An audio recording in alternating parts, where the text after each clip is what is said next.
നിന്നിലലിയ രചന Ashley. അവതരണം സാലിം കരുള.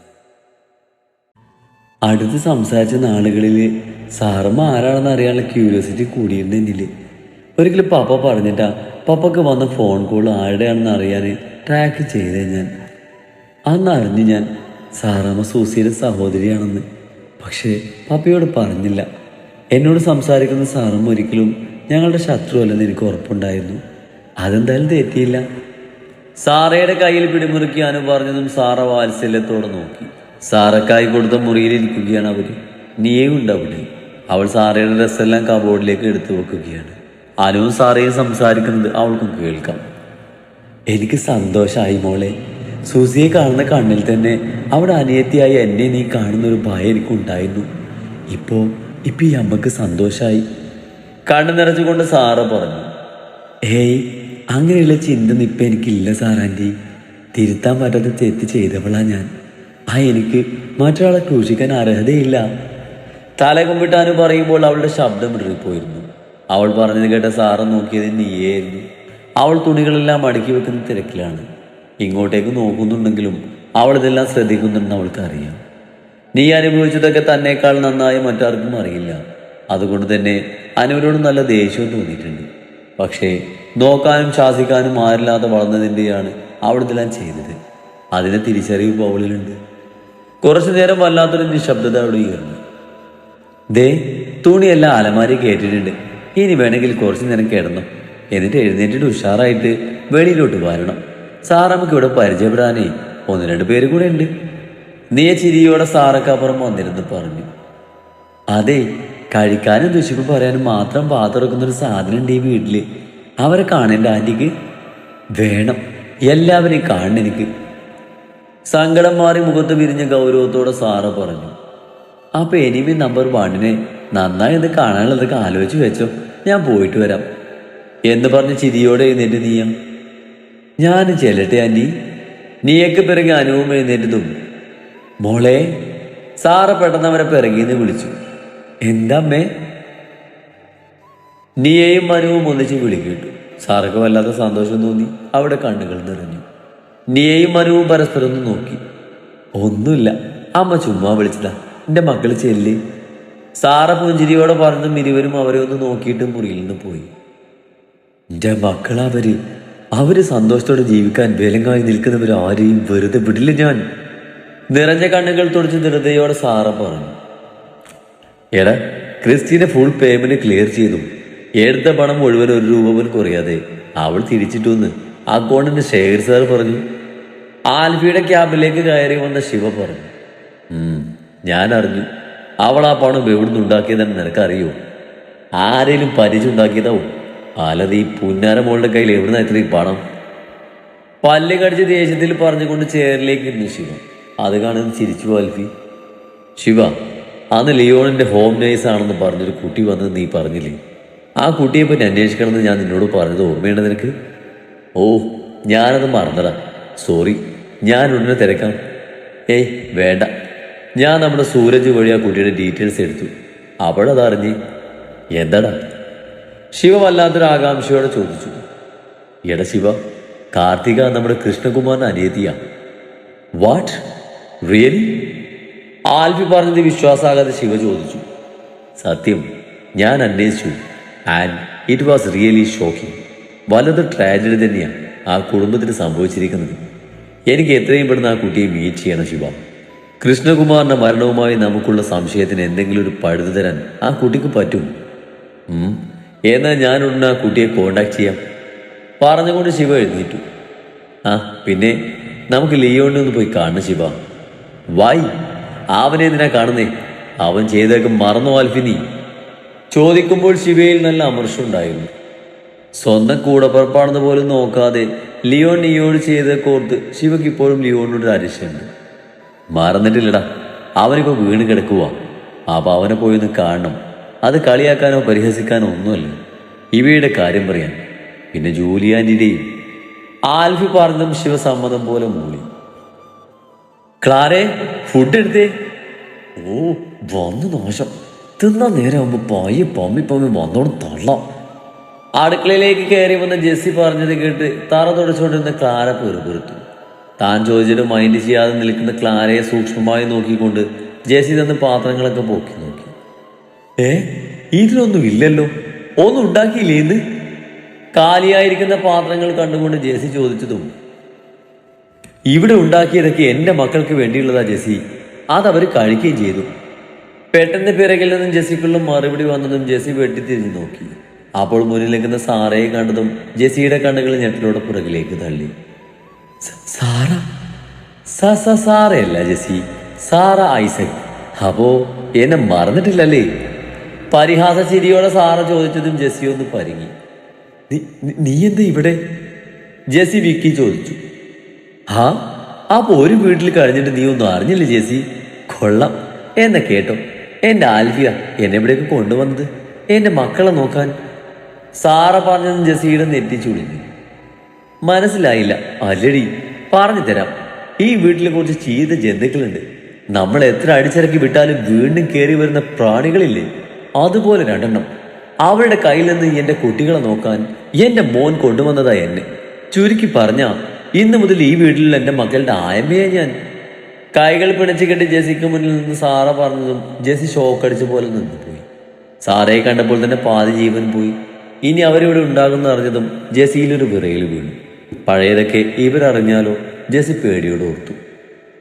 അപ്പോ ഒരു കാര്യം ആദ്യമേ പറയാം.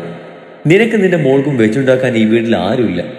നിങ്ങൾക്ക് വല്ലതും കഴിക്കണമെങ്കിൽ സ്വന്തമായിട്ട് വെച്ചുണ്ടാക്കി തിന്നോണം. മനസ്സിലായോ? അത് പറയാൻ സാറേ ആരാ? ആദ്യത്തെ പകപ്പ് മാറി ജെസ്സി കുറച്ച് ദേഷ്യത്തിൽ ചോദിച്ചു. നിനക്കെന്താടി ചെവി കേട്ടുകൂടെ? നിന്നോടല്ലടി ഇപ്പൊ ഞാൻ പറഞ്ഞേ, ഇനി ഈ വീട്ടിൽ എൻ്റെ മക്കളുടെ കാര്യം ഞാനാ നോക്കുന്നേന്ന്. അതിന്റെ കൂട്ടത്തിൽ എൻ്റെ മോനെ ഏൽപ്പിച്ച ഒരു പുരുഷൻ കൂടിയുണ്ട് എനിക്ക്. കെയർ ടേക്കർ, ഈ വീടിന്റെ കാര്യസ്ഥ. അധികാരം മതിയടി എനിക്ക്. പറയുമ്പോൾ സാറിയുടെ മുഖമെല്ലാം ചുവന്ന് കയറിയിരുന്നു. ജെസ്സിയിലൊരു ഭയം വന്നു. മുട്ടാൻ പോയാൽ പണി കിട്ടുമെന്ന് അവൾക്ക് തോന്നി. അവനൊന്നും മിണ്ടാതെ അവിടുന്ന് പുറത്തേക്ക് നടന്നു. ഒന്ന് നിന്നേ, സാറ പിറകേന്ന് വിളിച്ചതും ജെസ്സി തിരിഞ്ഞു നോക്കി. ഞാനിവിടെ വന്നത് ഇപ്പൊ തന്നെ നീ മറ്റയാളെ വിളിച്ച് പറഞ്ഞേക്കണം. പഴയതൊക്കെ ചെയ്യാൻ സാറ വരുന്നെന്ന് അവളോട് പറഞ്ഞേക്ക്. വലിഞ്ഞു മുറുകിയ മുഖത്തോടെ സാറ പറഞ്ഞതും ജെസ്സി ഒന്ന് ഉമതിയിലിറക്കി. സൂസിയെ പറ്റിയാണ് സാറ പറയുന്നതെന്ന് മനസ്സിലായവർ വേഗം തന്നെ മുറിയിലേക്ക് ഓടി. അത് കാണെ സാറ പൂച്ചത്തോടൊന്ന് ചിരിച്ചു. ലിയോണിനെ രാജേഷ് കുളിപ്പിച്ചുകൊണ്ട് കിടത്തി. ഡ്രസ്സൊക്കെ ചേഞ്ച് ചെയ്ത് പോയതും കാർത്തിക് അവനെ തല നന്നായി തുടക്കുവാൻ തുടങ്ങി. പനി വിട്ടിട്ട് ഇന്നാണ് അവൻ നന്നായൊന്ന് കുളിക്കുന്നത്. അതുകൊണ്ട് തലയിൽ വെള്ളം താഴാതിരിക്കാൻ നല്ലതുപോലെ തൂക്കുവാണ് പെണ്ണ്. മതി, ലിയോണ് മുഷിബിൽ പറഞ്ഞതും. അത് നിങ്ങളല്ല തീരുമാനിക്കുന്നേ. കുഞ്ഞു പിള്ളേരെ പോലെ പിണങ്ങി ഇരുന്ന് പനി പിടിപ്പിച്ച് മനുഷ്യനെ പേടിപ്പിച്ചതല്ലേ. അവിടെ അടങ്ങിയിരുന്നോണം, ഇല്ലേ നല്ല കൂത്തു വെച്ച് തെളിഞ്ഞാൻ. കേട്ടല്ലോ? കാർത്തു അരിശത്തോടെ പറഞ്ഞതും ലിയോണിന്റെ ചുണ്ടിലൊരു ചിരി വന്നു. പക്ഷേ പെട്ടെന്ന് ആ ചിരി മറച്ചു പിടിച്ചവൻ. അവനോട് പറയാതെ പോയെന്നും പറഞ്ഞ് 2 ദിവസമായിട്ട് കാർത്തുവുമായി പിണക്കത്തിലാണ് ലിയോൺ. കാർത്തിക ആവുന്നത് അവനോട് മിണ്ടാൻ നോക്കി. അവൻ അടുക്കുന്നില്ലെന്ന് കണ്ടതും പിന്നെ പെണ്ണും വിട്ടില്ല. അവളിപ്പോ ചാടെടുത്താണ് നടക്കും. ഞാൻ നല്ലൊരു കാര്യത്തിനല്ലേ പോയി. അത് പറയാൻ നിന്നപ്പോ കാട്ടുപോത്തിന്റെ സ്വഭാവം എടുത്തോണ്ട് വന്നേക്കുവോ ചാട തെണ്ടി. എന്നോട് മിണ്ടിയില്ലേ എനിക്കെന്നാ? ഇനി എന്റെ പട്ടി മിണ്ടും അങ്ങോട്ട്. വാശി എനിക്കുണ്ട്. അവന്റെ തലയിൽ കുറച്ച് രാസനാഥി അമർത്തി തൂത്തു കൊടുത്തുകൊണ്ട് അരിശത്തോടെ പെണ്ണ് പെറുപെറുത്തു. എടി, ഒന്ന് പയ്യെ തൂക്ക്, അതെല്ലാം കൂടെ പറിച്ചെടുക്കുവാണോ നീ? തലവേദനിച്ച് ലിയോൺ പറഞ്ഞു. പിന്നെ തൂത്താലുണ്ടെ പോകാൻ വെപ്പ് മൂടിയൊന്നല്ലല്ലോ ഇത്. പിന്നെ നോവുന്നുണ്ടെങ്കിലേ കുറച്ച് സഹിച്ചോ. ചുണ്ടുകൂട്ടി പറഞ്ഞുകൊണ്ട് പെണ്ണ് മുറിയിൽ നിന്ന് പോയി. കല്ലിച്ച് തുള്ളി പോകുന്നവളെ നോക്കി അവനൊന്ന് ചിരിച്ചു. കുറച്ചു നേരത്തേക്കാണെങ്കിലും പെണ്ണ് തന്നീന്ന് മാറി നിന്നപ്പോൾ ഇന്നോളം അനുഭവിക്കാത്തൊരു ഒറ്റപ്പെടലാണ് അന്നത്തെ ദിവസം താൻ അനുഭവിച്ചത്. എന്തൊക്കെയോ ഒരു ശ്വാസം മുട്ടലും പരവേശമൊക്കെയാണ്. കാർത്തുവിന്റെ ശബ്ദം കേട്ടില്ലെങ്കിൽ അതെന്താണെന്ന് ചോദിച്ചാൽ ഒരു ഉത്തരമില്ല. പക്ഷേ പെണ്ണിന്റെ സാമീപ്യമില്ലെങ്കിൽ ഇപ്പൊ തന്നെ കൊണ്ടൊത്തും പറ്റില്ലെന്ന് ലിയോൺ ഓർത്തു. മുറയ്ക്ക് പുറത്തേക്ക് വന്ന കാർത്തിക സമയം നോക്കി. ഇവരെന്താ എത്താത്തത്? അവൾ ക്ലോക്കിലേക്ക് നോക്കി വിരൽ കടിച്ചുകൊണ്ട് പറഞ്ഞതും വെളിയിലൊരു കാറ് വന്നു നിൽക്കുന്ന ശബ്ദം അവൾ കേട്ടു. കാർത്ത് വേഗം ബാൽക്കണിയിലേക്ക് ഓടിച്ചെന്ന് നിന്ന് താഴേക്ക് നോക്കി. കാറിൽ നിന്നിറങ്ങിയ ശിവയെയും ആൽഫിയെയും കണ്ട് അവളുടെ മുഖം സന്തോഷത്തോടെ വിടുന്നു. വിനു കോളേജിലേക്ക് ധൃതിയിൽ ഇറങ്ങാൻ തുടങ്ങിയ വിനുവിന്റെ പിന്നിൽ നിന്നും വിളിച്ചു വന്നു. അവനൊന്ന് തിരിഞ്ഞു നോക്കി. എയർപോർട്ടിൽ വെച്ച് ലഗേജ് ഡാമേജ് ആയി തന്നെ ലാപ്ടോപ്പ് പൊട്ടിയെന്ന് സാറോ പറയുന്നത് കേട്ടു. ദാ ഇതെന്റെ മാക്ബുക്കാ, പുതിയത് വാങ്ങിച്ചിട്ട് ഞാൻ ഉപയോഗിച്ചിട്ടില്ല. ഇത് കൊണ്ടുപോക്കോ, പഠിക്കാനുള്ളതല്ലേ, ആവശ്യം വരും. കയ്യിലെന്ന ലാപ്പ് അവന് മുന്നിലേക്ക് നീട്ടി ചിരിയോട് അനു പറഞ്ഞു. ഓ വേണ്ട, ഞാൻ ഈ ചേട്ടനോട് പറഞ്ഞിട്ടുണ്ട്, ഒരെണ്ണം വാങ്ങിച്ചോളാം. വലിയ താല്പര്യമില്ലാതെ അവളോട് പറഞ്ഞുകൊണ്ട് വീട് തിരികെ നടക്കാൻ തിരിഞ്ഞു. ഇതും ചേട്ടായി തന്നെ വാങ്ങി തന്നതാ, ഈ ചായ തന്നതാണ്, കൂട്ടിയാൽ മതി വിനു, ഇതൊന്നും എൻ്റെ അല്ല. അനു വീണ്ടും പറഞ്ഞതും വിനു അവളൊന്ന് നോക്കി. എന്തോ അവളുടെ മുഖം കണ്ട് അവൻ പാവം തോന്നി. ഒന്നും മടി തോന്നിയെങ്കിലും അവനത് വാങ്ങി. അനുവിന് സന്തോഷമായി. അവൾ തിരികെ പോകാൻ തുടങ്ങിയതും താങ്ക്സ് അനുചി, വിനു പെട്ടെന്ന് അവളോട് പറഞ്ഞു. അനു സന്തോഷത്തോടെ അവളെ തിരിഞ്ഞു നോക്കി ചിരിച്ചു. ഇവിടെ വന്നിട്ട് ആദ്യമായാണ് വിനു അവളോട് ചിരിച്ചൊന്ന് സംസാരിക്കുന്നത്. അതിനു പുറമെ അവൻ്റെ അനുചി എന്ന വിളി അവൾക്ക് വല്ലാത്തൊരു വാത്സല്യം തോന്നി അവനോട്. ആൽഫിക്ക് മുന്നിലിരിക്കുമ്പോൾ വല്ലാത്തൊരു വീർപ്പൂട്ടിലായിരുന്നു ലിയോണിൽ. പെട്ടെന്ന് ഇങ്ങനെ ഒരു കൂടിക്കാഴ്ച അവൻ പ്രതീക്ഷിച്ചിരുന്നതല്ല. ലിയോൺ, ഞാൻ വന്ന് ദിവ്യയെപ്പറ്റി സംസാരിക്കാനാണ്. ഏറെ നേരത്തെ നിശബ്ദതയെ ഭേദിച്ച് ആൽഫി അവനോട് സംസാരിച്ചു തുടങ്ങി. ഇവയിപ്പോൾ എനിക്കൊപ്പം എൻ്റെ വീട്ടിലുണ്ട്, അവളും പിന്നെ ഞങ്ങളുടെ മോളും. അവനത് പറഞ്ഞതും കുനിഞ്ഞിരുന്ന ലിയോൺ മുഖമൊയ്തി ആൽഫിയെ നോക്കി. നീയൊക്കെ മകളാണെന്ന് അറിഞ്ഞ അവനിൽ വല്ലാത്തൊരു സന്തോഷം നിറഞ്ഞു. ഞാൻ എങ്ങനെയാ നിന്നോട് മാപ്പ് പറയണമെന്ന് അറിയില്ല ആൽഫി. അറിയാതെയാണെങ്കിൽ ഞാൻ കാരണം നീ എൻ്റെ പെങ്ങളും പിരിഞ്ഞത്. എൻ്റെ നിയമോളി ഒന്ന് കാണുന്ന എനിക്കുണ്ട് ആൽഫി. പക്ഷേ അവളുടെ മുന്നിൽ പോയി നിൽക്കാനുള്ള ധൈര്യം എനിക്കില്ല. ചേർത്ത് പിടിക്കേണ്ട സമയത്ത് കൂടെ നിൽക്കാതിരുന്ന ആങ്ങളെയല്ലേ ഞാൻ. പറയുമ്പോൾ ശബ്ദം വിടറിപ്പോയെന്ന് ലിയോണിൻ്റെ. നീ മാത്രമല്ല ലിയോൺ, എൻ്റെ പെണ്ണിനോട് ഏറ്റവും വലിയ തെറ്റ് ചെയ്തവൻ ഞാനാണ്. നീ പറഞ്ഞതുപോലെ ചേർത്ത് പിടിക്കേണ്ട സമയത്ത് കൈവിട്ട് കളഞ്ഞവനാ ഞാൻ. പക്ഷേ തെറ്റ് മനസ്സിലായപ്പോൾ തപ്പി കണ്ടുപിടിച്ച് കൂടെ ചേർത്തടാ ഞാൻ. എന്നോട് ക്ഷമിച്ച് എൻ്റെ കുഞ്ഞിനെയും കൊണ്ട് അവൾ എന്നിലേക്ക് തിരികെ വന്ന നിമിഷം മുതൽ ഒരു പുതിയ മനുഷ്യനാ ലിയോൺ ഞാൻ. അവളെ അറിഞ്ഞവർക്ക് അവളെ മനസ്സിലാകൂ. അവൾ നിന്നോട് ക്ഷമിക്കുക ലിയോൺ. സ്നേഹിക്കുന്നവരുടെ കണ്ണുനീര് കാണാൻ കഴിയാത്തവളല്ല എൻ്റെ പെണ്ണ്. നീലക്കണ്ണുകൾ നിറച്ച് പുഞ്ചിരിയോടെ ആൽഫി അവനോട് പറഞ്ഞു. ഇല്ല ആൽഫി, നിനക്കൊന്നും അറിയില്ലായിരുന്നല്ലോ. പക്ഷേ അതുപോലെയല്ല ഞാൻ. നിന്നോടുള്ള മത്സരപക എന്നിൽ നിറഞ്ഞു നിന്നതുകൊണ്ട് നിന്നെ അവൾ സ്നേഹിക്കുന്നതെന്നറിഞ്ഞ് എന്തൊക്കെ പറഞ്ഞാളാന്ന് അറിയോ. ഒടുവിലും അമ്മയുടെ മരണം വരെ അവളുടെ തെറ്റാണെന്ന് പറഞ്ഞ് ക്രൂശിച്ച് ഞാൻ അവളെ. തകർന്നു നിന്നപ്പോൾ അവളൊന്ന് ചേർത്ത് പിടിച്ച് ആശ്വസിപ്പിക്കാൻ പോലും ഞാൻ തുനിഞ്ഞില്ല. ജനിച്ച തന്തയുടെ വാക്കുകളിൽ മൂഢനായി വിശ്വസിച്ച് ഞാൻ. അവനത് പറഞ്ഞ് മാൽവിയുടെ കണ്ണുകളൊന്ന് കുറുകി. ഇതെല്ലാം കേട്ടുകൊണ്ട് അവർക്കടുത്തിരുന്ന ശിവയെ ഒന്ന് ശ്രദ്ധിച്ചു. അപ്പം നിന്റെ അപ്പൻ എന്നെ പെണ്ണിനോട് ചെയ്തൊക്കെ നീ അറിഞ്ഞോ? അറിഞ്ഞു. നിയയുടെ വയറ്റിൽ വെച്ച് തന്നെ അന്ന് നിങ്ങളുടെ കുഞ്ഞിനെ കൊല്ലാൻ നോക്കിയതും എന്നെ നിനക്കെതിരെ തിരിച്ചതൊക്കെ ജോൺ തരകനെന്ന് എൻ്റെ അപ്പൻ തന്നെയാണെന്ന് ഞാൻ അറിഞ്ഞടാ. അതുപോലെ ആൽഫി, നിനക്കറിയോ, എല്ലാ സത്യങ്ങളും മനുവിൽ നിന്ന് അറിഞ്ഞപ്പോൾ നിന്നെ എൻ്റെ നിയമോളെയും കാണാൻ ചെന്നൈക്ക് പുറപ്പെട്ടതാ ഞാൻ. ആ എന്നെ ഈ അവസ്ഥയിലെത്തിച്ചതും അയാളാ, എൻ്റെ അപ്പൻ. ചുവന്ന കണ്ണുകളിൽ സങ്കടവും ദേഷ്യവുമായി ലിയോൺ പറഞ്ഞു നിർത്തിയതും ആൽഫിയും ശിവയും പരസ്പരം നോക്കി. ലിയോണിന്റെ ആക്സിഡന്റിന് പിറകിലെ സത്യാവസ്ഥ ഇതിനോടകം അവരിരും അറിഞ്ഞതായിരുന്നു.